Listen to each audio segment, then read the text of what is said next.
how to download your own personal video. So this download tutorial is for you if you want to download your own video that you have already uploaded. So this is useful when you want to do backup, just in case you suddenly lost everything in your drive and you wanted to have a backup of those videos.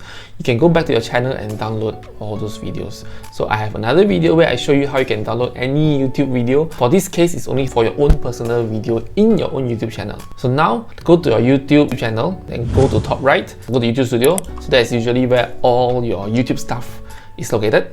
Okay, so now you're in YouTube Studio. Next, you go to content. So once you upload, all the videos are here and you can download it. So all you have to do is just pick any video that you want, click on the three dots on top, just click on it, download, and you see automatically it downloaded the video into your computer. Okay, if you want to do backup, this is one of the best ways to do it. If you like what I share, give me a like and subscribe to this channel if you have not done so. And with that, thank you, goodbye.